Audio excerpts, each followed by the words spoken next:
Доброго здоровья, дорогие друзья! Ответ на данный вопрос, скорее всего, интересует начинающих пчеловодов, потому что более опытные уже выработали для себя и методы борьбы с роением, и методы предупреждения. Также существует очень много пчеловодов, которые называют себя пчеловодами выходного дня. То есть люди, которые не могут заглядывать в улей по намеченному правильному расписанию, а только время от времени, когда получается, когда пчеловодство как хобби или увлечение, а не профессиональное занятие. И у начинающего пчеловода есть как минимум два экзамена в пчеловодстве. Первый – это зимовка, ее успешность. И второй – это предотвращение роения в роевую пору. Потеря роя – это может быть потеря единственной или там одной из двух семей, или большего количества. А если есть такие, кто начинает сразу с 10 и большего количества семей, то могут просто пчелы все изроиться и улететь. Сегодня я расскажу в этом видео и коснемся признаков роения, и расскажу также о действенных способах, как удержать семью, роевую семью, уже зароившуюся в улье, чтобы она не улетела.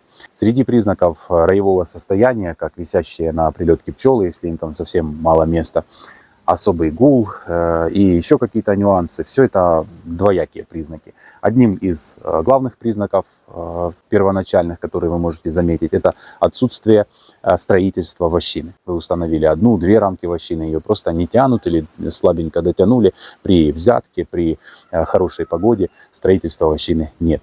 Пчелы слабо работают, висят внизу шапкой. У меня особенно это можно хорошо увидеть, так как сетчатое дно в тот момент, когда все остальные рабочие пчелы, семьи летят на медосбор, в роящейся семье всегда под рамками висит клуб летных и также молодых пчел, готовящихся улететь, которые экономят свой ресурс. Я отодвигаю задвижку и через сетку вижу это скопление пчел. При конкретном осмотре семьи мы можем увидеть, что матка прекращает засев, мало открытого расплода, мало яиц, много маточников, преимущественно больше печатного расплода. Ну и, конечно же, самый основной показатель роения – это множество маточников, которые находятся вокруг рамки, преимущественно по краям и в нижней части. Их количество может быть даже больше 50 штук, в зависимости от силы семьи и других особенностей. Но в последние годы я стал замечать, вот буквально у меня какие-то из этих пару семей есть, там ситуация очень интересная. Расплода море,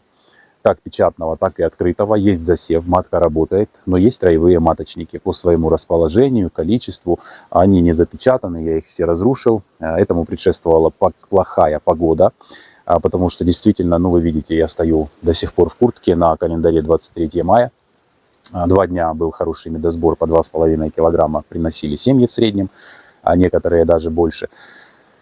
И снова дожди. Сезон дождей на 3 дня. В такую погоду пчелы могут роиться. И вот теперь мы поговорим о том, как удержать рой, если вы посмотрели при хорошей погоде, когда вы смогли попасть к ульям, увидели какие-то предвестники роения, один из тех перечисленных мною характеристик, признаков. Также, следуя моим рекомендациям прошлых видео и литературным рекомендациям, вы своевременно расширяли гнездо, подставляли вощину, убирали печатный расплод, если его прям слишком много, в какие-то более-менее там слабые семьи, середнячки. Но все это не помогло, и вы увидели конкретно, что возможно, скорее всего, на 99%, что это роение. Все-таки есть пчелы, которым не нравится, что я здесь стою. Да, есть, но не из этого улья. Также вы могли просто увидеть яйца в отдельных мисочках, в отдельных маточниках. Часто начинающие пчеловоды бьют панику, караул, кричат, говорят, семья зароилась. На самом деле путают очень часто сильные семьи с полностью обсиженными рамками, занятыми. Они устраивают трутовые ячейки внизу рамок. И они делают такие похожие на мисочки. На самом деле это не мисочки, а просто трутовые ячейки внизу рамок, в том месте, где нет уже самой вощины, а в самом низу. И вот они там делают такие кругленькие ячейки трутовые и сеют там трутни. Бывает и такое. Многие путают это с роевыми маточниками. Так вот, ситуации, когда вы на 100% не уверены, что семья точно зароилась, или же вы не имеете время на данный момент что-то делать, потому что противороевые методы, они бывают как быстрые, так и растянутые во времени, требующие подготовки определенной, требующие, может быть, большого количества вощины, дополнительных ульев, корпусов и т.д. и т.п. И просто вы не знаете, что делать. Вам нужно выиграть время. То есть на 100% обеспечить, чтобы рой не ушел. Первое, что нужно сделать, чтобы рой не ушел из вашего улья, это обязательно удалить все маточники, которые вы считаете, что это маточники, что это роевые маточники, все мисочки с яиц, то вы их также удаляете все. Берите дымарь, обдымливайте рамку, чтобы вы увидели все такие места, где может быть спрятан маточник. Потому что если вы его пропустите, при запечатывании маточника рой выйдет. Второй совет, как на 100% удержать семью, чтобы она не улетела роем куда-то, на дерево не вылетела. Это установить на роевую семью специальный трутнеуловитель. Он похож на пыльцесборник чем-то, но посмотрите, как он выглядит.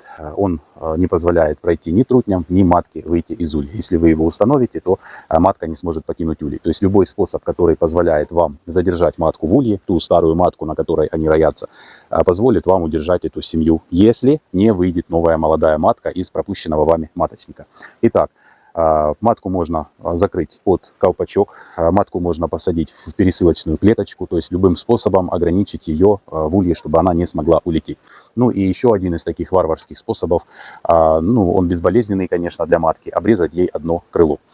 Вы обрезаете 1/3 часть крыла переднего, при этом матка, если вылетит из улья, в случае, когда вы там пропустили роевые маточники, она падает перед ульем, все пчелы кружатся возле нее, могут даже где-то привиться на дерево, но без матки они не улетают, и они возвращаются назад. Какие недостатки данного способа? Ну, во-первых, мы говорим о том, что вы можете не быть постоянно на пасеке. Если она упадет, могут там повредить ее муравьи, наступить собаки, кошки. Она просто может уползти, и вы не увидите, куда она уползла. Она же не будет просто так сидеть, будет пытаться двигаться и так далее.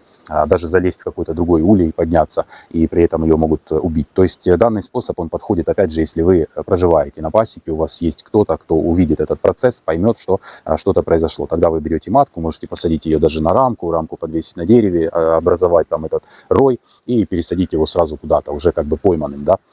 То есть такой способ, он дает гарантию, что пчелы не улетят без матки, но имеет ряд недостатков. Одним словом, наша задача обеспечить присутствие старой матки, на которой зароились в улье, не дать ей улететь. И дальше уже противороевыми методами бороться, применять какие-то противороевые способы. Еще один такой безжалостный способ — это просто задавить эту матку, убрать все маточники, кроме одного, либо же даже все убрать, пусть пчелы немного посидят без матки, и через короткое время, 2-3 дня, подсадить молодую матку этого сезона. Или даже просто можете вы взять какую-то матку из другой семьи, которая в той семье не нужна, или там тоже какие-то проблемы зароилась, вы можете ее оттуда пересадить сюда. Не факт, что они заново не начнут роиться на старой матке, но, опять же, наша задача, поставленная перед теми пчеловодами, о которых я сказал выше, выиграть время. Также не упустить рой можно просто обычным формированием отводка. Достаточно матку из улья взять с рамкой, на которой она сидит, даже не трогая ее руками, и пересадить в какой-то ящик,